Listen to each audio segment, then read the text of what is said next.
আমরা সবাই সফল হতে চাই, কিন্তু সফলতা আসলে কি? সফলতা আসলে এক কোমল আলো, যার তাপ নেই কিন্তু উজ্জ্বলতা আছে। আমরা সবাই সেই আলো পেতে চাই, কিন্তু খুব কম মানুষই তা উৎসের দিকে হাঁটতে রাজি থাকি, কারণ সেই পথটা সহজ নয়। পথের পাশে কাঁটা, মাঝে মাঝে ঘোর অন্ধকার, সামনে বাতাসের ঝাপটা। মানুষ চায় জিততে, কিন্তু তার জয়ের আগেই হেরে যাওয়ার ভয় তাকে দুর্বল করে তোলে। আমরা ভুল ভাবি, যে ভুল করে না, সোজা চলে, তারাই বোধহয় সফল হয়। অথচ প্রকৃতি নিজেই বলছে, বীজকে মাটি ফুঁড়ে না উঠলে সে কখনো গাছ হয় না, ফুলও ফোটায় না। জীবনে একবার না একবার কেউ না কেউ হোঁচট খায়। চাকরিতে রিজেকশান, সম্পর্কের ভাঙন, স্বপ্ন ভরা ব্যবসায়ের ধস, সবই ব্যর্থতার অংশ। কিন্তু কজন সেই ধসের নিচ থেকে নিজেকে টেনে তোলে, আবার জেগে ওঠে?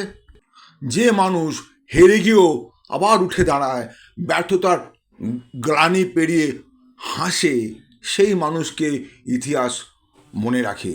ব্যর্থতা তাকে কঠিন করে না, বরং কোমল করে তোলে, গভীর করে তোলে তার চিন্তাকে, দৃঢ় করে তোলে তার সিদ্ধান্তকে, সে এগিয়ে যায়। টমাস হালবা এডিসনের আলো জ্বালানোর গল্প আমরা সবাই জানি, কিন্তু তার রাতের অন্ধকার দিনগুলো আমরা দেখিনি। তিনি আমাদের শিখিয়েছেন, ব্যর্থতা মানে থেমে যাওয়া নয়, বরং নতুন করে শেখা, নতুন করে আলো দেখা। প্রতিটি ব্যর্থতা যেন এক একটি আয়না, যেখানে আমরা নিজের সত্যিকারে চেহারা দেখতে পাই।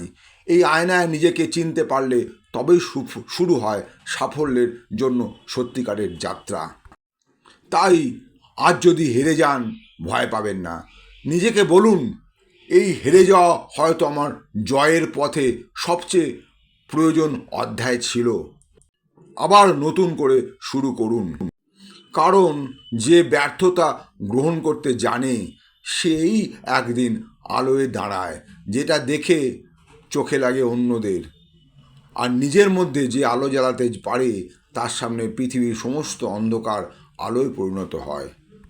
তাহলে সাকসেস হওয়ার জন্য কী কী গুণ থাকতে হবে, আসুন জেনে নিই। ডিসিপ্লিনের সাথে নিজের ওপরে সম্পূর্ণ বিশ্বাস, আর সিস্টেমের মধ্যে থেকে ধৈর্য রেখে লাগাতার সঠিকভাবে কাজ করতে হবে। তাহলেই 100% বা 100% সফলতা আসবেই আসবে, এটা দৃঢ় বিশ্বাস। আমি কমল অধিকারী। এই সফলতার জন্য আমি সর্বদাই কাজ করে যাচ্ছি। সফলতা কোনো নির্দিষ্ট সীমা নেই। সফলতা মানে আমার কাছে আমার শুধু অর্থের স্বাধীনতা না, আমার নিজের মান সম্মানের উন্নত করা এবং আমার পরিচিতি ঘটানো। এই দুনিয়াতে আমি এসেছি খালি হাতে, যাবো খালি হাতে, কিন্তু যাওয়ার আগে এমন কিছু নিদর্শন রেখে যেতে চাই, যে নিদর্শন আগামী দিনের আগামী প্রজন্মকে পথ দেখাবে সাকসেস কীভাবে পাওয়া যায়, সাকসেস কীভাবে অর্জন করা যায়, এবং নিজেদের ভবিষ্যতে উজ্জ্বল জায়গায় নিয়ে যাওয়া যায়। এই কাজ এত বৃহৎ কাজ যে একার পক্ষে সম্ভব না। দলবদ্ধ হয়ে একটা সিস্টেমের সাথে কাজটা আমি করছি, এবং একটা কোম্পানি, যে কোম্পানির নাম ভেস্টিজ, সেই কোম্পানির প্ল্যাটফর্মে দাঁড়িয়ে কাজ করছি।